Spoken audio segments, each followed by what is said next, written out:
Oh, hey guys, and welcome back to Semajical Reviews, where I'm going to start reviewing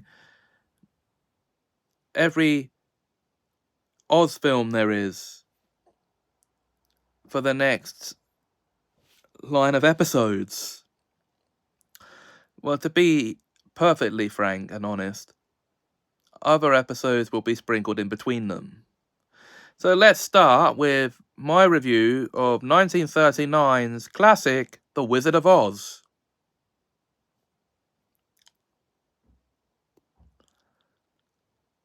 Which I'm sure you'll know is based off the book The Wonderful Wizard of Oz by L. Frank Baum, which was published 39 years before that in 1900.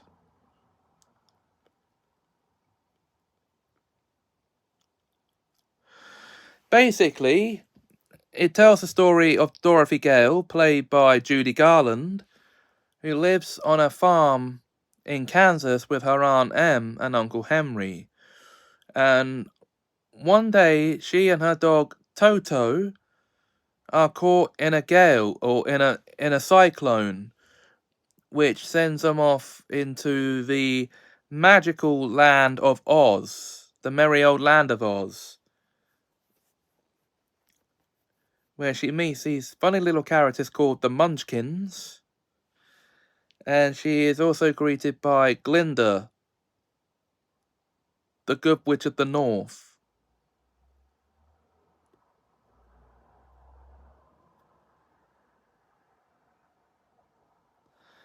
And who sends her with the ruby slippers owned by the now dead, recently dead, Wicked Witch of the East, which then sends her sister, the Wicked Witch of the West, played by Margaret Hamilton, in hot pursuit of Dorothy. And along her journey, she meets her three friends, the Scarecrow,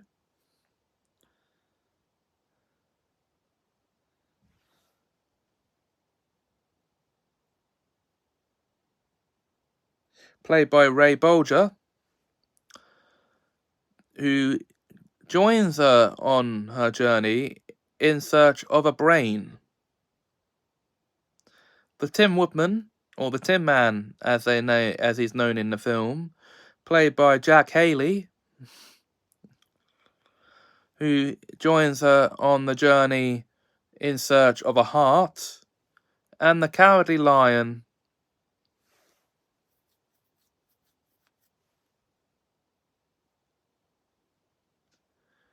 played by, was it Bert Lahr,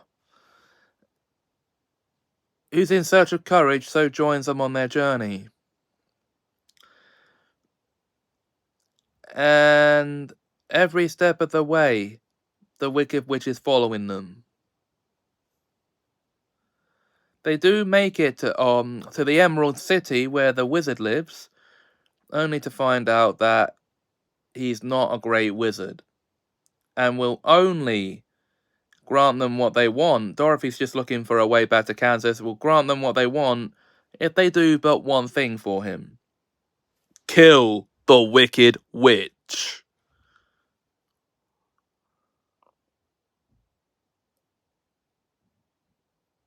And how did they go about this, you might ask? Well, it turns out that the Wicked Witch's weakness is water. So they have to. So all they have to do, which is what they do, is splash her with it, and she will melt, and she melts. And well, they do this after Dorothy is imprisoned, and it's up to her friends to free her and help her kill the witch. Now,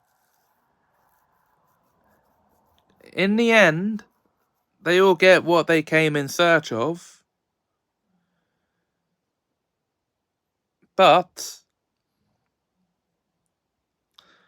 I'll have to say this: the Scarecrow, for a character with no brains,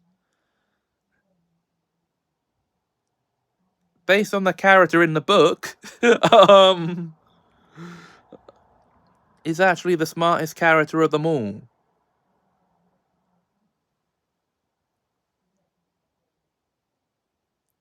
And the wizard turns out to be an old Kansas man himself. Now, the wizard is played by Frank Morgan, who also plays the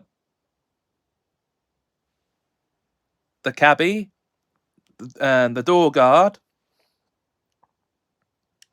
and Professor Marvel, to name 3 of his other roles in the film.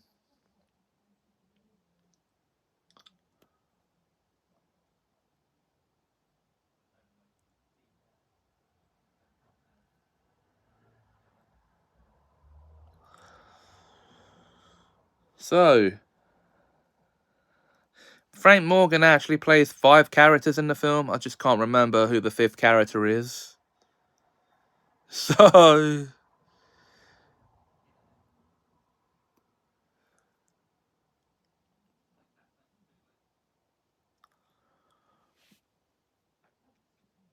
but all it turns out Dorothy had to do to get home in the end was just tap her heels together 3 times.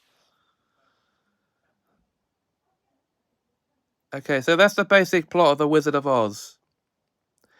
And of course it does end on the "it was a dream" ending, but this was the first time I recall it ever being used. So it wasn't cliche yet at the time. But her whole adventure was a dream, because she was knocked unconscious by the cyclone. Anyway,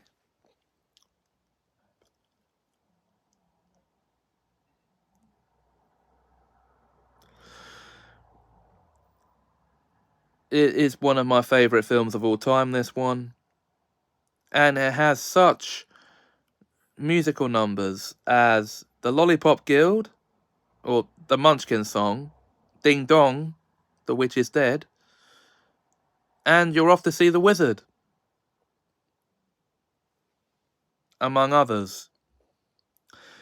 So now, that's it for this review, guys. If you enjoyed this video, please like, comment, share and subscribe.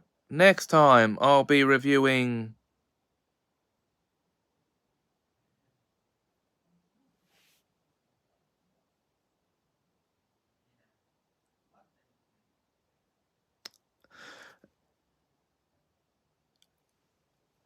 Return to Oz from 1985. Until then, if you enjoyed this video... No, wait, I've already done that. So, thanks for watching, guys, and have a magical time.